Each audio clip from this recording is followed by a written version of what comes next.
video. So in today's video, I will be talking about the hidden dangers of narcissistic relationships.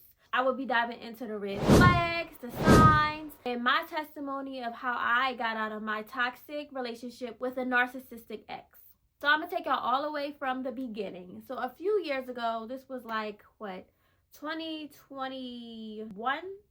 Yeah, it had to be around like 2021. It was like some years ago. I had met a guy on Instagram. You know how somebody DM you trying to get your attention? So that's how it was. I was out with my friend and he seen that I was out and he had like hinted that he wanted to take me on a date. And then the second time he DM'd me was him, saying, "Oh, I've been waiting for you to get back with me about going on a date. You had me waiting like a skeleton." Some little corny joke he had used.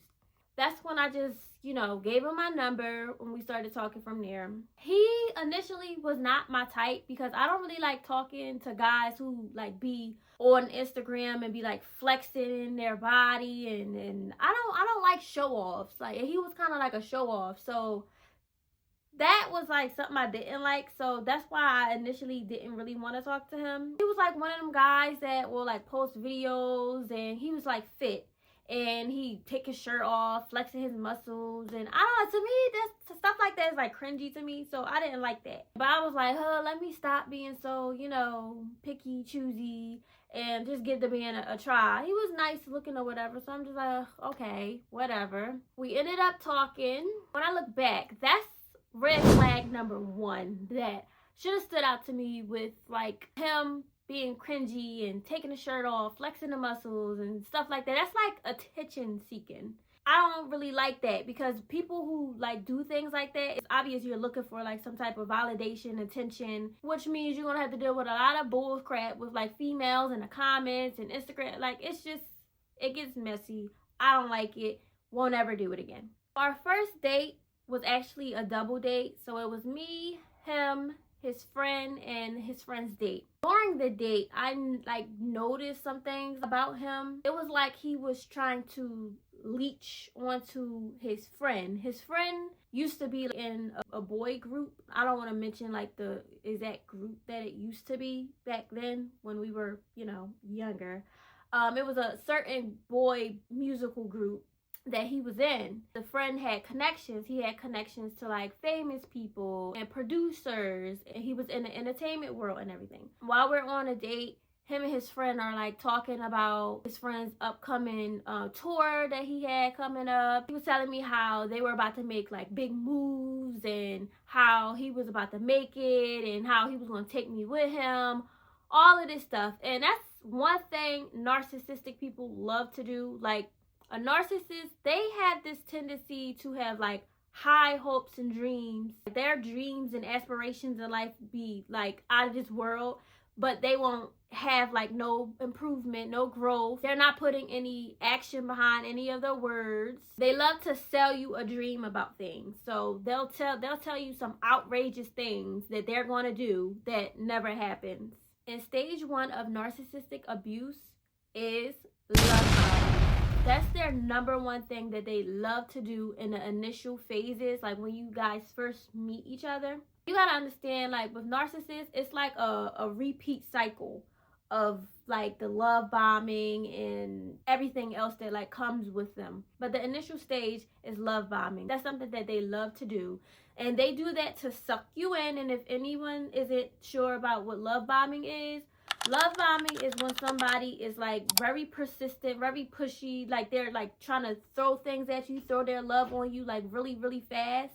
And it's love bombing when they're coming on too strong. They're telling you all the things you want to hear. They're selling you all types of dreams, telling you that you're the best thing they ever had and how you guys are going to spend the rest of your lives together. They're showering you with love and gifts and attention and affection. This is their way of sucking you in and drawing you in just so that they can start to have control over you. And it's to ensure that they have you wrapped around their finger so tight so it will be easier to manipulate you. So in the beginning, it was the love bombing stage. And we would be texting, seeing each other. Everything was all fine and dandy until the devaluation stage. And for me, the devaluation stage came in when I started to catch him on Instagram talking to like other girls, like in the comment section. And our very first argument that we got into was over Instagram. And remember, this was red flag number 1 for me when I said that he would flex his muscles on Instagram, be taking off his shirt, you know, doing the most.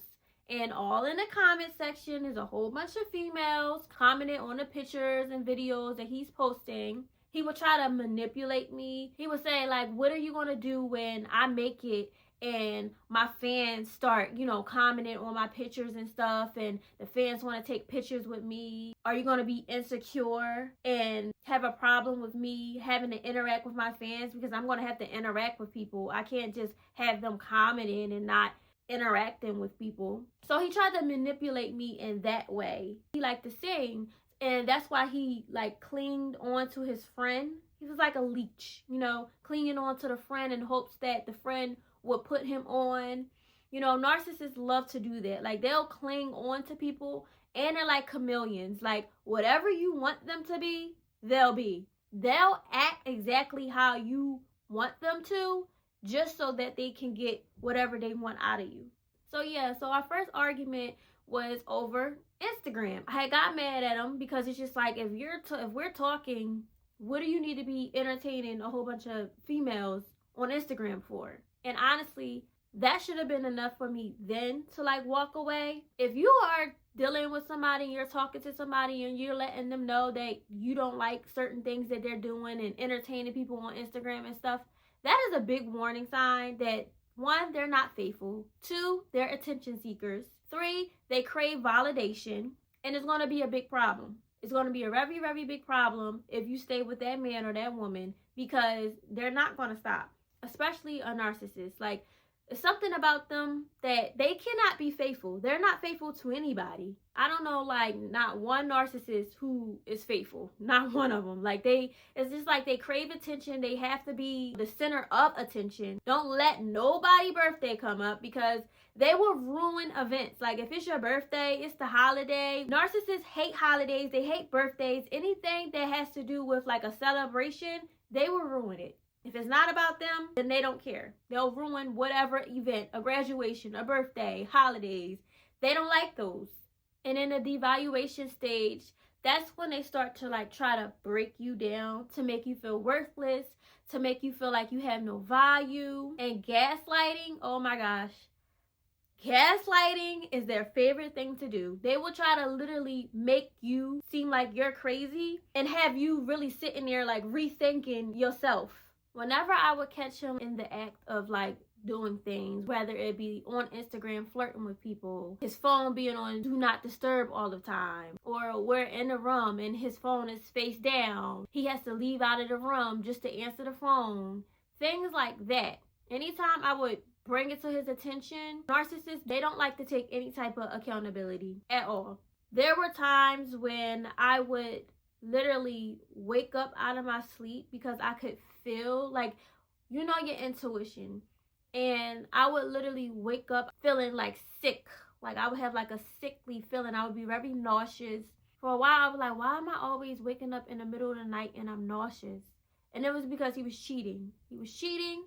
And I would find out, it would be confirmed when I would go over his house the next day and find eyelashes and feminine products in the bathroom, in the shower caps. Like, it was like a lot. And anytime I would bring it to his attention, he would get mad. He would be mad at me for catching him cheating, and would get mad when I would catch him talking to somebody else or find feminine stuff throughout his house. And then, this right here, he would blame it on the friend. Yeah, his friend. He would blame it on his friend, and he would say, oh, well, I let my homie use my spot. He had a little shorty over, so that's probably one of his girls, you know, stuff. That is such an old lie. Like, that is an old lie that a lot of people use, a lot of men use. Oh, it's my bros, it's my brothers, it's my cousins, It's always somebody. It's everybody's but theirs. Like they don't take one thing about a narcissist. They're not going to take any kind of accountability. And then they would get mad at you for calling them out on their stuff. I used to think like when I got butterflies that it was something good. Like, oh my gosh, I'm excited to see him. And da-da-da. No, butterflies do not always mean that. It doesn't always mean that you're like excited to see the person. Butterflies can signal that that's your intuition telling you something's wrong. Something's wrong. If you are on your way to go see that man or that woman and you got that anxious feeling, that means that something is really wrong. And that's your intuition warning you about something that's to come. If you're waking up in the middle of the night or going throughout your day and you like get sick and stuff, like you feel nauseous, and that is a sign. That's your intuition, your body letting you know, hey, something's wrong here and you need to listen. One thing that I learned, when my intuition tells me stuff, when God is placing something in my heart and trying to let me know something, sometimes you don't need no proof. You don't need no type of confirmation. Sometimes your intuition letting you know that something is wrong is all that you need to go off of. Back then when I was talking to my ex, I wasn't as spiritually in tune as I am now. So I didn't pick up on those things back then. I was like, how old was I? I was about like 23. I wasn't like as spiritually in tune and I wasn't as close as I was now with like my relationship with God and everything. So I wasn't able to pick it up as good as I am now. Like my discernment now is high, okay? I could pick up on almost anything. Nothing really gets by me. And if I'm not sure about something, I know how to go seeking, God to let him speak to me. My discernment wasn't as high as it is now. And that's another thing. When you're sleeping with somebody and we're supposed to be married before, doing the do, that clouds your judgment and it lowers your discernment. A lot of things you're going to be blinded by. You're going to have like a veil over your eyes. You're not going to be able to think or see clearly. You're not going to make the best decisions because you opened up your body to someone, and whatever they're tied to is now tied to you. And that's a whole nother video for another day. But back to the devaluation stage. He'll try to say things to me to bring me down. And anytime me and him would get into it, I would go into like these really deep depressions. And you gotta know, like when you're talking to a narcissist, it's not like how you're talking to like a regular person. They have this thing about them, like with the love bombing, when they draw you in, they start to devalue you. It's like something psychological that changes within you. And anybody who's ever been with a narcissist knows exactly what I'm talking about. Like you, after getting out of a relationship with them and while you're with them, it's like you lose yourself. You're not the same. You start taking things that you usually wouldn't take off of anybody. And the way that they manipulate you would be like, if you leave them, oh, you don't love me. A really big thing that they do, they love to ignore you. That's one thing that they're good for, is ignoring you and like trying to avoid you. Like they'll block you. And they'll do it in a way that will make you question, oh my gosh, what did I do? They'll try to make you think that you did something to them to try to get you to chase after them. When I was with him, I didn't know that that was like a form of emotional abuse, like the ignoring and the devaluing. When I'm sad and depressed, I lose like a lot of weight. And he knew that. So he'll be like, oh, you want to be happy or do you want to lose weight? In other words, it's either you want to get right or I'm going to make you sad and you're going to lose weight. At that time, I was in nursing school. So anytime I would like pass a test or I was excited for something, or my graduation when I graduated with my associate's degree, narcissists, like I said, they don't like any type of celebrations. They don't like any type of holidays, birthdays, anything. So I didn't get a congratulations. I didn't get any of that. But in the devaluation stage, yeah, they're going to talk down on you. They're going to try to bring you down and make you feel like you're worthless. They'll try to make you believe that you don't have any value and that nobody else will want you besides them.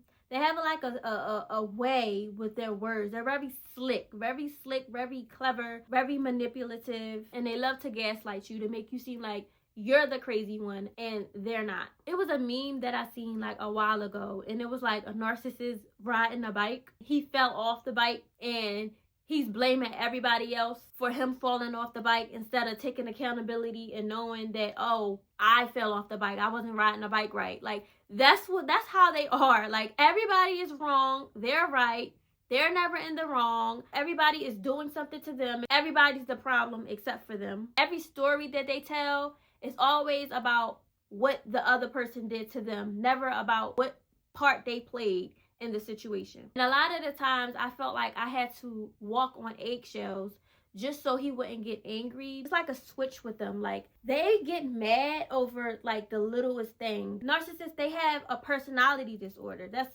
what it is. Like, they'll go from one extreme to the next, like, real fast. It was a time when me and him were like on the phone. Every time he would get off of work, he'll call me. Most of the time I'd be staying like at his house.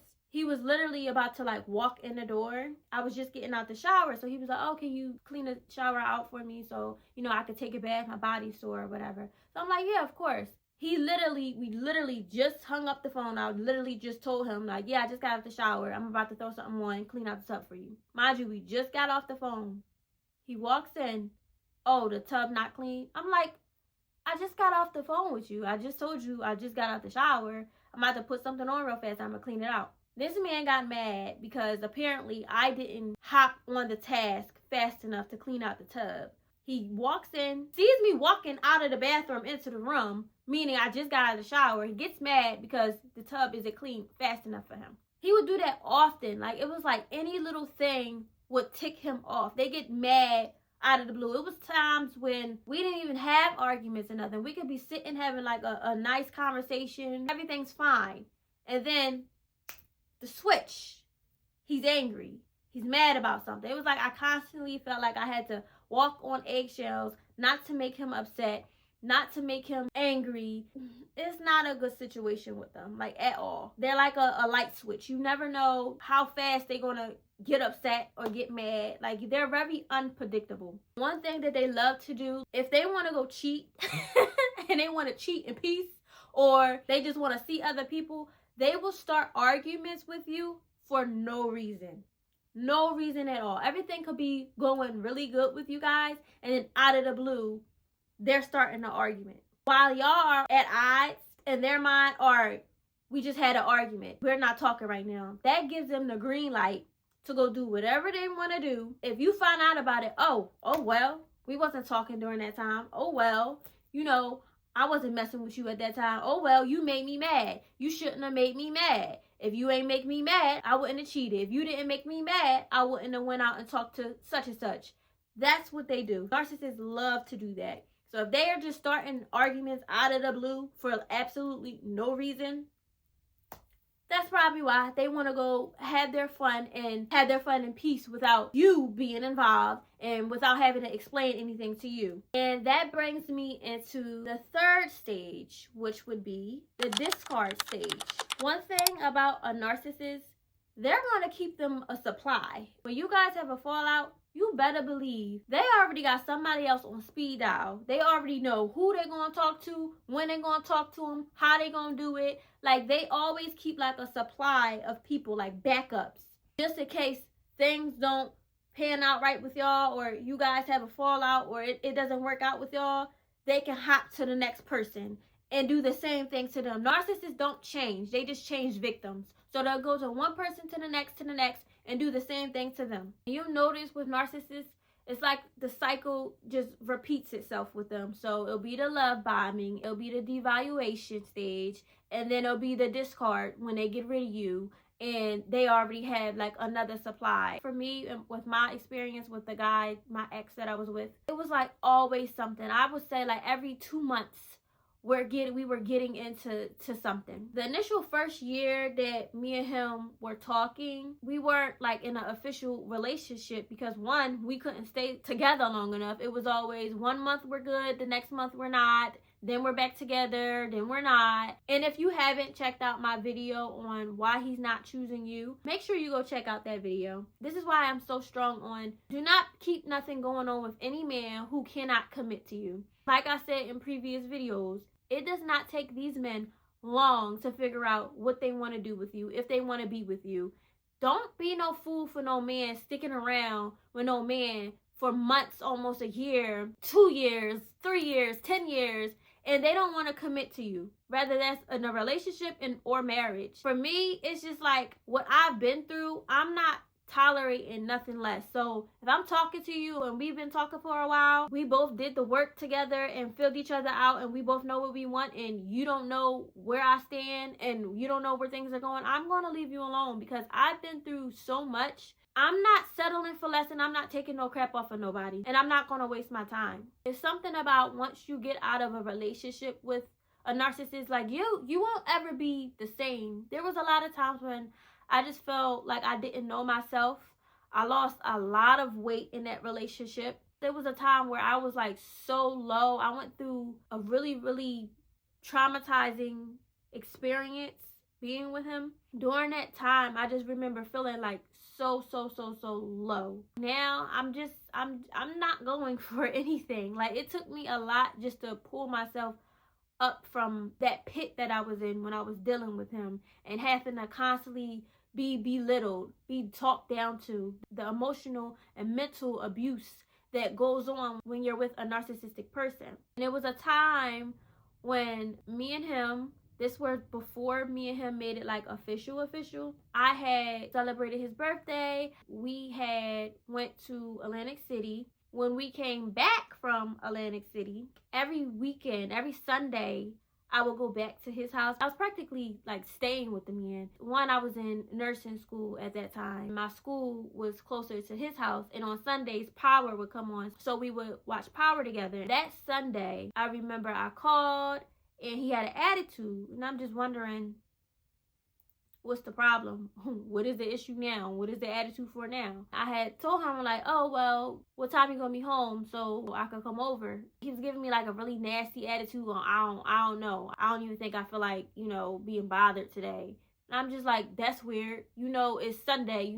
I have school during the week, and we watch Power on Sunday. So what's the issue? And I'm just thinking, like, I know him, and I'm just thinking, oh, okay, he's trying to start something so he can do what he wants to do.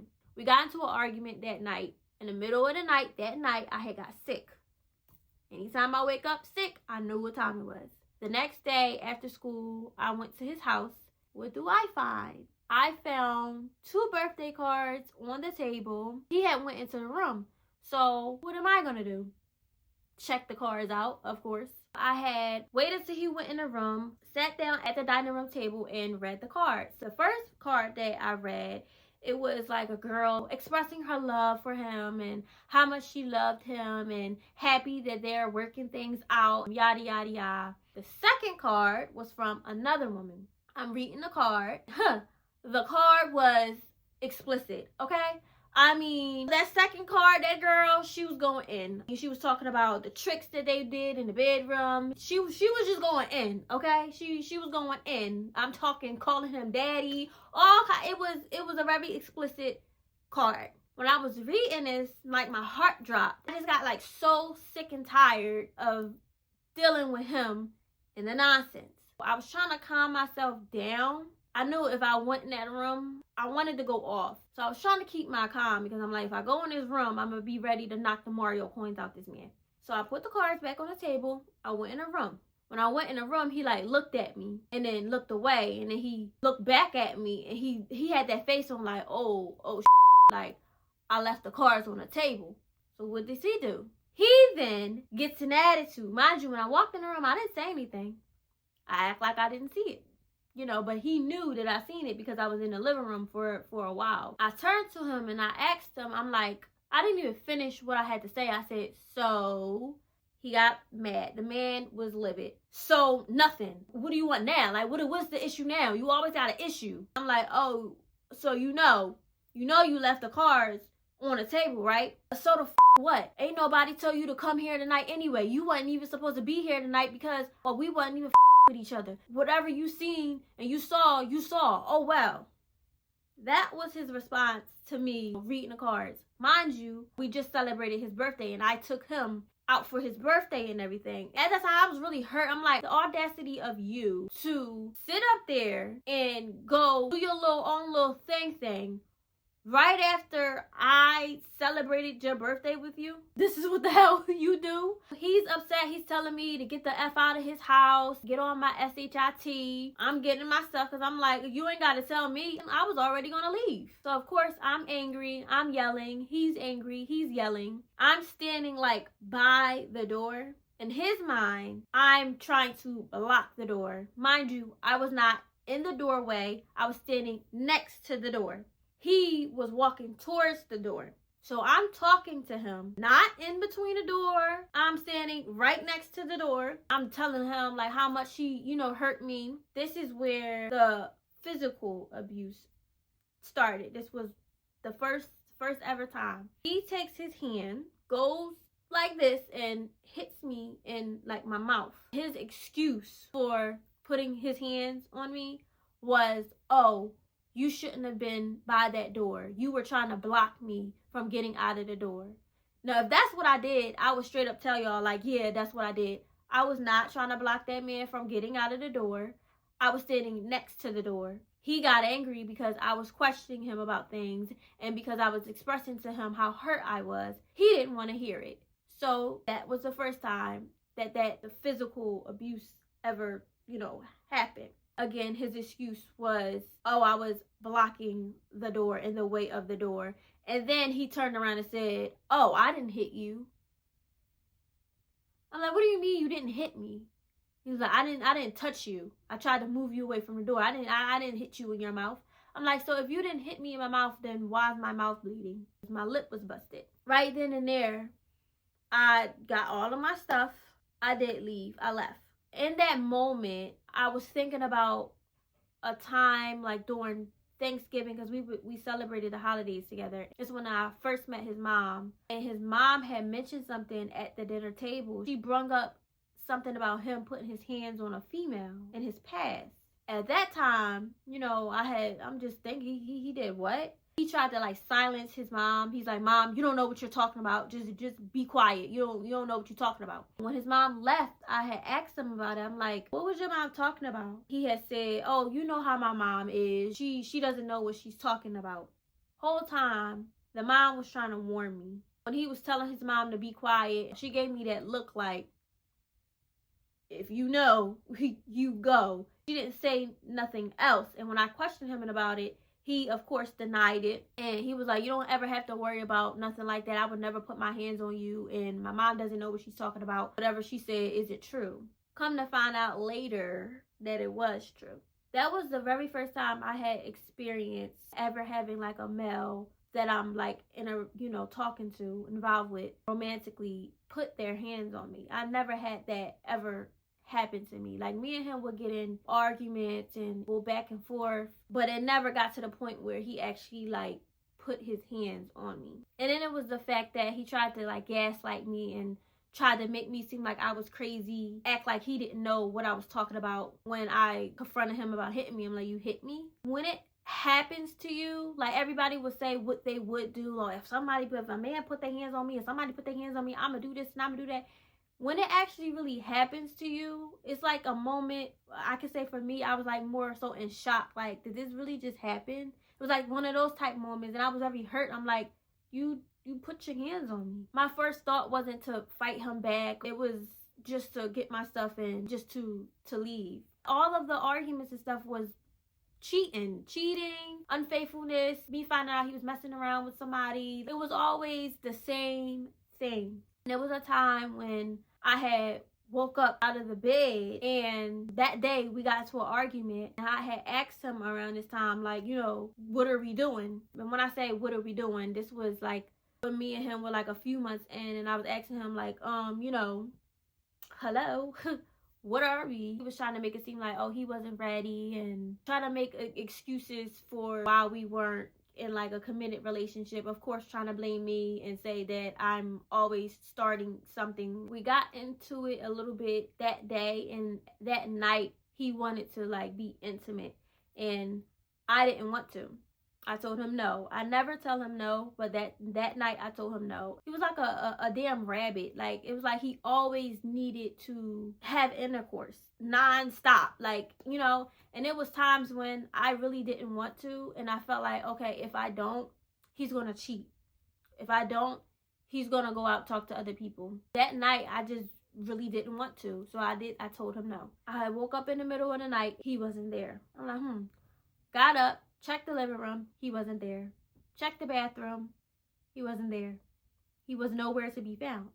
So I called them. You know, I'm thinking, oh my gosh, I hope nothing's wrong. I hope nothing is going on, you know. I called him to see where he was at. And he don't be calling my phone, questioning me about where the F I'm at. Don't worry about it. This was like the very, very first time I've ever like snapped out on him. When he's telling me don't worry about where the F he's at and popping his gums with me, that's when the inner crazy in me came out. I had asked him, I'm like, who the f are you talking to? Do you know who you with? Do you know who the f you talking to? Those were my exact words to that man. Mind you, I said this was the very first time I actually like gave this man the business. He got quiet. He got really, really quiet. One thing about narcissists, they don't like boundaries. They don't like you telling them what to do. So he got quiet. I guess he was shocked because that was the very first time I ever like got with him. And I hung up the phone. I knew he was out cheating and doing whatever he was doing because that night he wanted to be intimate and I didn't want to. So I'm like, okay, since I didn't give it to him, he went out and did his own little thing. I crashed out. I crashed out. I had broke the mirror in his bathroom, slammed the door, put a hole in the wall. He had like a big flat screen TV. I punched that, smacked it around. Like I was about to go in his closet and start cutting up his, like I got so fed up with him talking to me crazy and being disrespectful. It like triggered something in me and I like snapped. And here goes Asada, my daughter's godmom. She's always coming to save the day. So I was on the phone with her and I was like, I'm gonna F him up and I'm gonna tear all this shit up in here. And I was like going off. And this was the very, very first time she ever like heard me so angry because anybody who knows me knows me. You gotta really, really, really piss me off for me to like snap out. And that was my breaking point with him. So yes, I broke that man's mirror. I put a hole in the wall. Punched the TV. I was about to go in that goddamn closet and cut up them sneakers and everything because you know niggas love they sneakers. Asada was like on the phone trying to calm me down. She's like, Kia, please don't do it. Calm down. When he came in, he seen that I broke the mirror in the bathroom and everything. This bitch broke my shit. And I heard him call me a bitch. Just something about that bitch word. Something about that bitch word I don't like. I don't like to be called out my name. I don't like to be called no bitch. I'm not a bitch. My name is Kia. So, when he said, broke up my stuff, I'm like, did you just call me a bitch? He's like, yeah, and he like tried to charge at me. We tussled, but we never got to the point where he actually hit until that moment when I caught the birthday cards on a table. And yeah, I did leave that night after that incident occurred. And here's the last stage, the hoovering. This is the last and final stage that narcissists do to try to reel you back into the nonsense. And during the hoovering stage, they're going to try to come back to you to apologize, give you a whole bunch of broken promises, promising that they're going to change, promising that they're going to do right by you. They'll even go to the extreme of like buying you gifts and trying to take you on trips. And like I said, the cycle restarts itself. So during the hoovering stage, they're going to try to like push themselves back into your life. And then it'll be the cycle of the love bombing again. And then after they suck you in, they'll do right for like a little bit. And a lot of narcissists, I don't know why, but they be tricks. So they will splurge on you. They will take you out on dates and buy you things and try to get you back in line just so they can start the cycle all over again with the devaluing, then discarding you, and then hoovering again, and then love bombing, and then devaluing, and then discard, and then hoovering again. And it goes on again and again and again and again. Unfortunately for me, after the physical incident we got into, we weren't talking for a few months. Then the hoovering started. I did get sucked back in and went back. This time when I went back, that was the last time that I went back. And the last time that I actually went back happened to be worse than the first physical altercation and everything. And I don't want this video to be too long. There is going to be a part 2. And part 2 would be about how I got out of the toxic relationship with the narcissist. This wraps up the first part. I just really wanted to bring awareness to it. A lot of people like to throw out the narcissist word. People can have narcissistic traits and not be a narcissist. But if they had every single last trait that I just went through, if they had all of the above, then they are most likely a narcissist, and run. Run as fast as you can and get out as fast as you can. So that wraps up part 1. Make sure you guys stay tuned for part 2. And make sure you also, if you are not already, subscribe to my channel, like, comment, and share this story out to anyone that you feel like needs to hear this message. And stay tuned for the next video. I hope you know about the tagging. You know this cookie's for the bagging.